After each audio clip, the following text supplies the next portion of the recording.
Jimat punya cerita. Inilah cerita misteri bersambung Tanah Wingit seri yang kedua.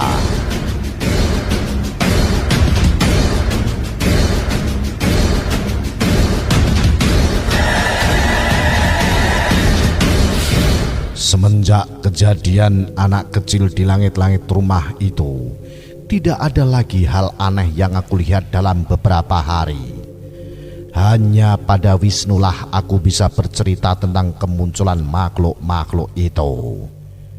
Ibu sudah pasti tidak percaya.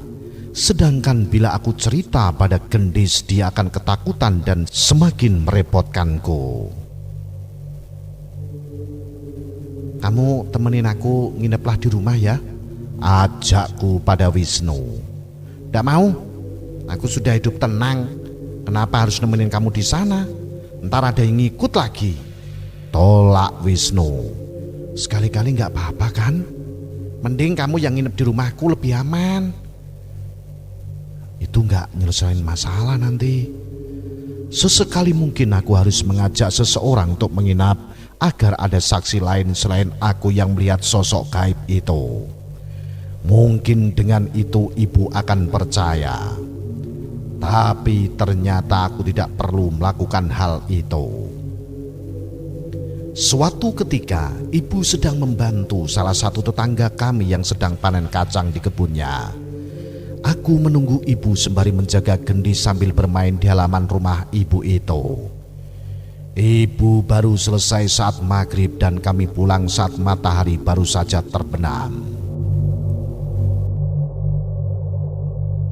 Seperti biasa, jalanan sudah sepi dan arah ke rumah kami cukup gelap dan menyeramkan. Gendis pun sampai mintaku gendong karena takut.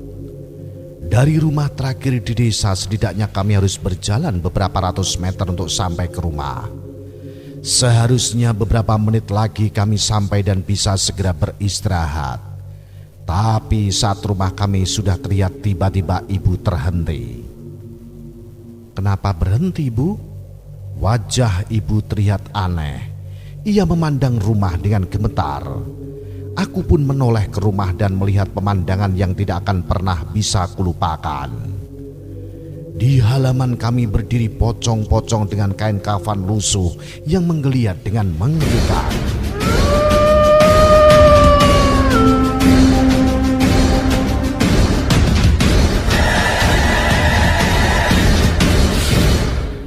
Tidak hanya di halaman, bahkan di atap rumah kami pun ada beberapa pocong yang terbaring dan duduk berserakan.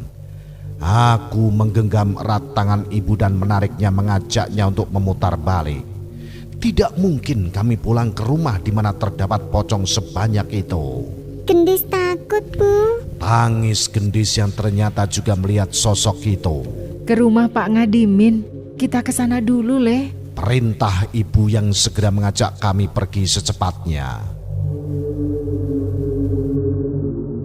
Sesampai di rumah Pak Ngadimin, dia heran dengan kedatangan kami sekeluarga di malam hari. Apalagi ia melihat wajah kami pucat dengan tubuh yang gemetar.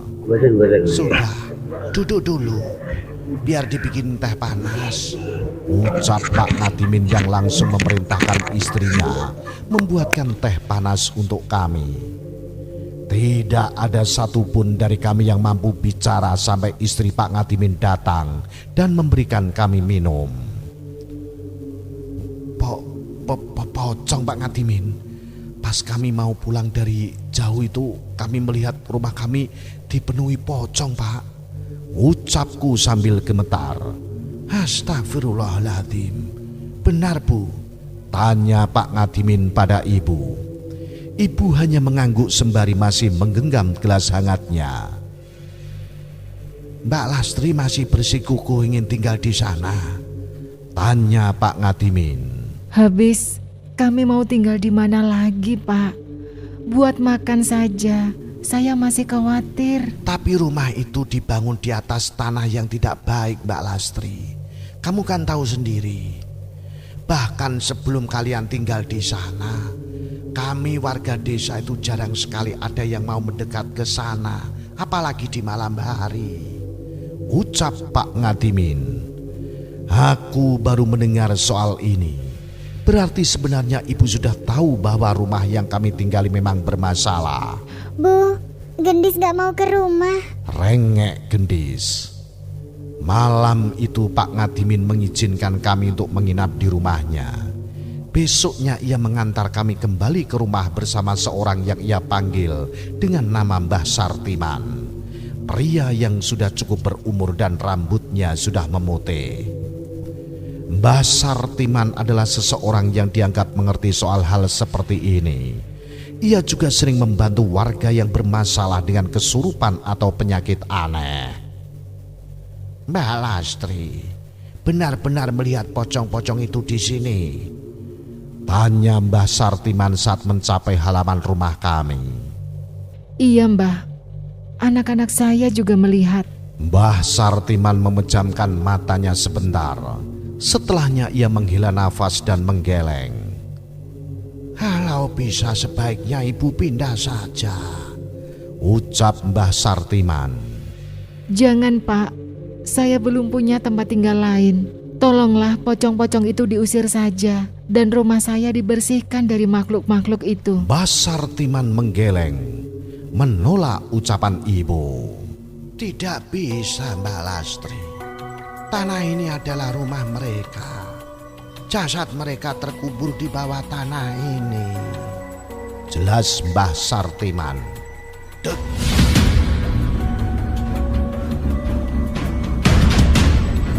Mendengar penjelasan itu seketika bulu kuduku berdiri. Berarti selama ini kami tinggal di tanah kuburan. Ini tanah wingit. Ini tanah wingit Mbak Lastri.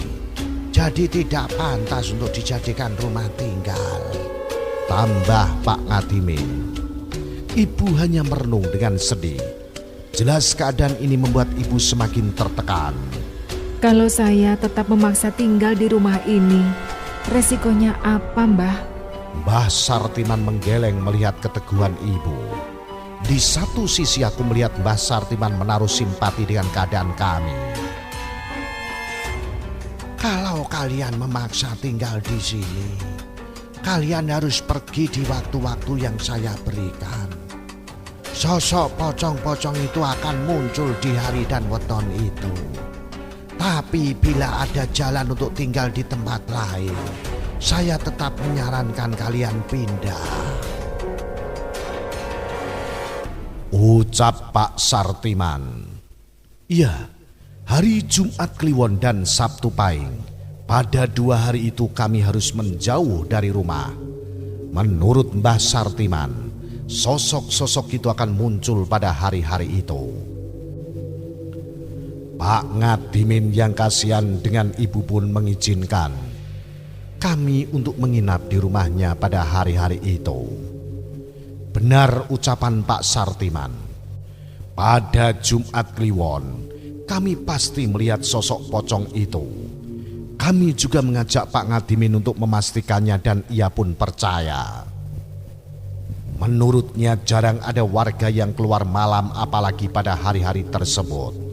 Mungkin itu yang membuat warga desa tidak mengetahui penampakan ini. Dengan mengikuti aturan dari Pak Sartiman, kami pun bisa bertahan hidup di rumah itu selama berbulan-bulan. Setiap menjelang Jumat Kliwon dan Sabtu Pahing, kami selalu siap-siap berkemas dan menumpang di rumah Pak Ngadimin. Mungkin cerita mengenai pocong yang mengelilingi rumahku sudah cukup mengerikan bagi kalian. Tapi percayalah jimat-jimat semua, ada hal yang lebih mengerikan tersembunyi di tanah ini.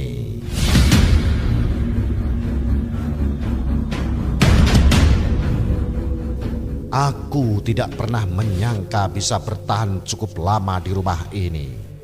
Padahal hampir setiap tetangga yang ngobrol dengan kami selalu bertanya, "Kok kalian betah tinggal di rumah itu?" Betah? Kalau bukan karena keadaan yang memaksa, mungkin kami sudah pergi sejauh mungkin dari rumah itu atau bahkan dari desa ini. Tahun pertama di tempat ini cukup berat.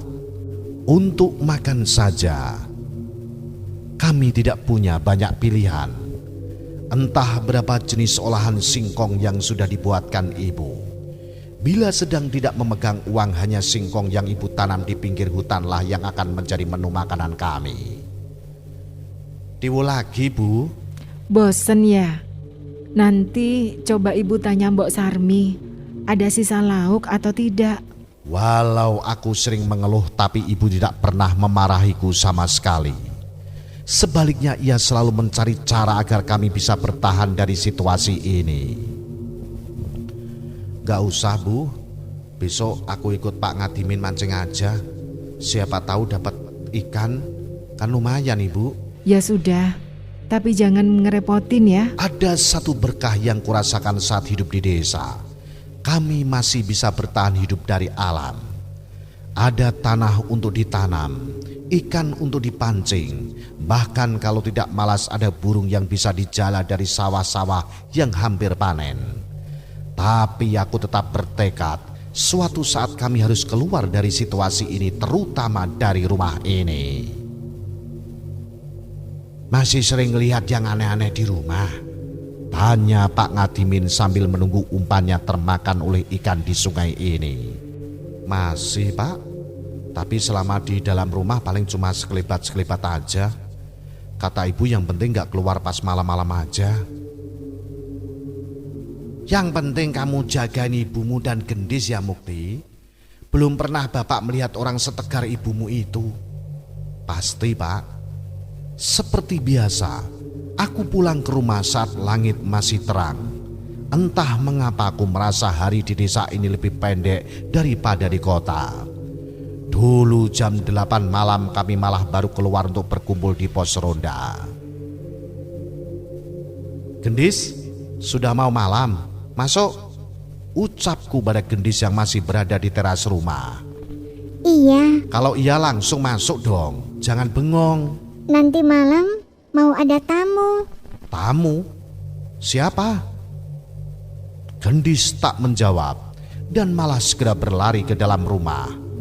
Aku mengernyitkan dahiku. Apa tadi ada yang datang memberitahunya bahwa akan ada tamu? Banyak banget ikannya. Ini kamu semua yang mancing? Ya enggak, sebagian Pak Ngadimin. Tapi tadi dapat banyak, jadi aku dibawain agak banyakan, Bu. Lumayan, ibu mengolah ikan yang kubawa untuk bisa dimakan selama beberapa hari. Setidaknya selama beberapa hari kami terselamatkan oleh olahan singkong lagi.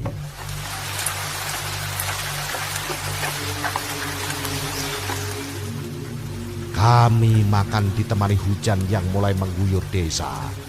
Ibu pun sudah siap dengan beberapa ember dan panci untuk diletakkan di titik kebocoran atap rumah. Suara tetesan air dari kebocoran rumah pun menjadi senandung yang menemani malam hari kami. Entah mengapa, tanpa disadari kami bertiga merasa gelisah. Seperti ada sebuah perasaan yang membuat kami tidak nyaman.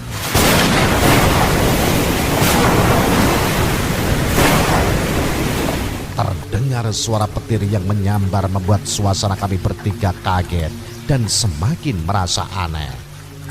Ibu pun mencoba merapatkan gorden agar cahaya kilat tidak terlalu mengagetkan kami. Tapi bukannya kembali, ibu hanya terdiam di depan jendela sembari melihat sesuatu di luar. Ada apa, Bu? Tanyaku penasaran.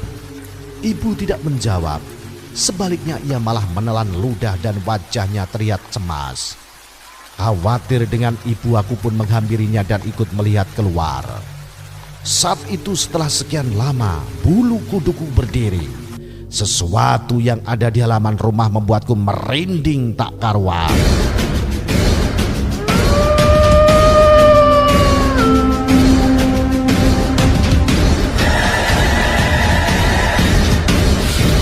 Iya, di bawah hujan yang cukup deras tiba-tiba terlihat sebuah keranda mayat tergeletak begitu saja di halaman bersama sesosok jenazah yang sudah dipocong. Jangan keluar. Apapun yang terjadi, jangan keluar. Balas ibu yang segera merangkulku dan mengajakku menjauh dari jendela. Aku pun berinisiatif membawa radioku dari dalam kamar dan mendengarkannya bertiga di ruang depan.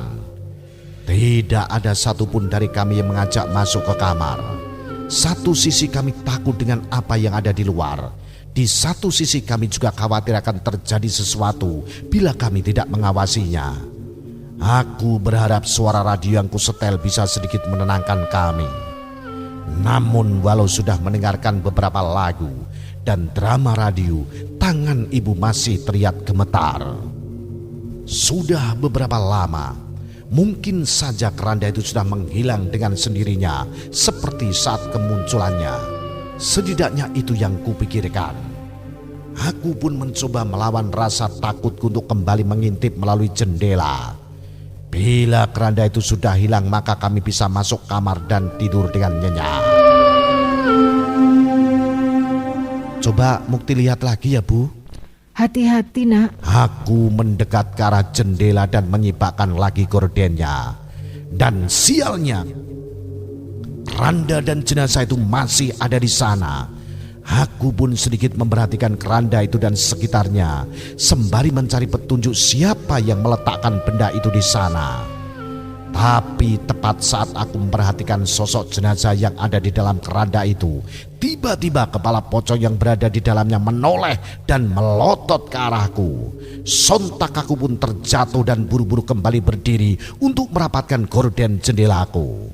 Nah, bagaimanakah kisah selanjutnya? Apa yang akan terjadi kemudian? Ikuti terus cerita misteri bersambung Tanah Wingit. Salam Jimatres, salam satu misteri. Au.